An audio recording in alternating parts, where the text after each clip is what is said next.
Welcome to Pan's Grotto on our Welsh riverbank. It's a really cold November evening, but it's beautiful. The stars are out. There's a mist hovering over the river. A fabulous evening to tell stories. If you were wondering why witchlit stories, I wrote one for a competition and really enjoyed it, so I thought I'd write some more. I already write magical realism. You can find out about all my books at wendysteele.com. This evening's story is called Lucky. Barbara rested her head back on the starched white pillows with a sigh. She shut her eyes to the stark lights and hospital hubbub. Why did he always have to win? Why was being the victor and parading his triumph so important to Andy? He was a good man, funny, a bit hairy, but he could juggle, so that made him a keeper, right? Barbara's friends joked that she had started at the end of the alphabet with men and was working backwards. Zach was a musician, Xavier a marketing manager, and Yorick a hater of Shakespeare. 2 dates in, each proved to be needy, self-centred and boring. Simon hated animals, Ray never cleaned his teeth, and Quinton's political outbursts left her queasy. How difficult could it be to find a caring man to share her life with?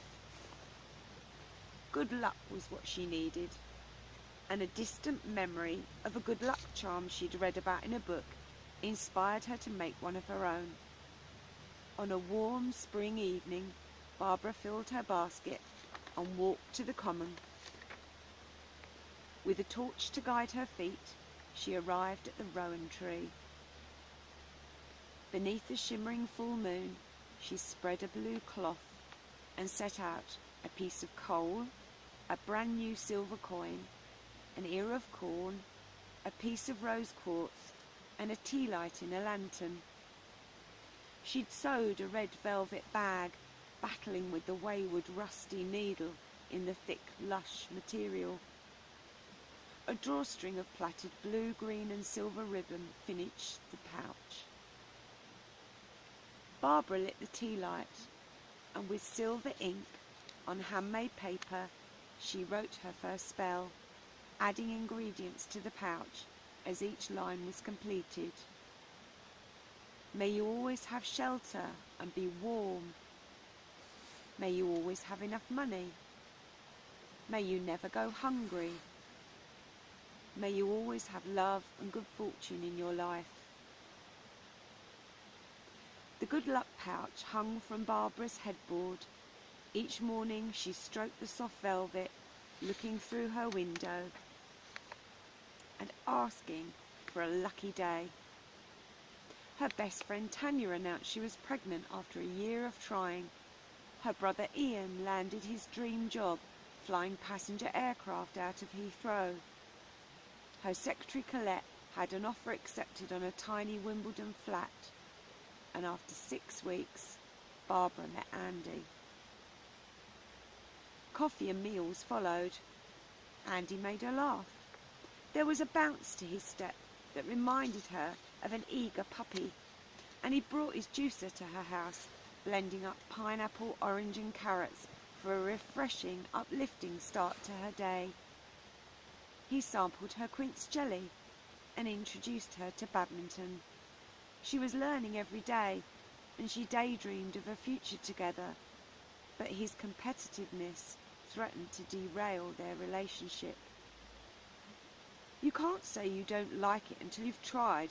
You're just afraid to lose.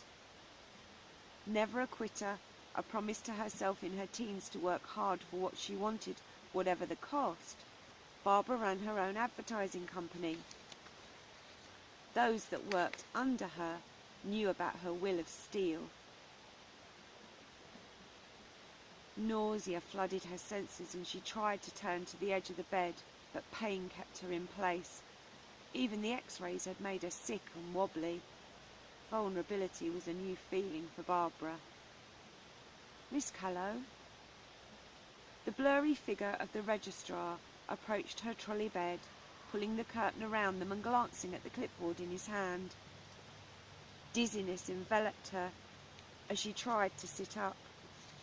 "Lie still, I'll come closer." The doctor's features sharpened, and Barbara looked up into the eyes of a bespectacled, grinning 40-year-old man.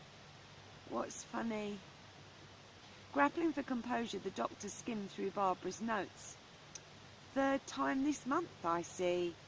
Sprained wrist from skateboarding, torn shoulder muscles from abseiling, and now a broken leg from parachuting." Barbara whispered the final words. Leaping from a plane had been the pinnacle, the zenith of her stupid fight to meet every challenge Andy threw at her. "I see. I'll take pulse and blood pressure and then get a nurse to take you to have it set." Still smiling, the registrar leaned closer, revealing his name badge. Barbara's luck was back. She was starting again. She smiled into the face of Zadok Hughes. Thanks for listening. I hope you enjoyed the story. Come back again another time for more stories in Pan's Grotto by the riverbank. Good night.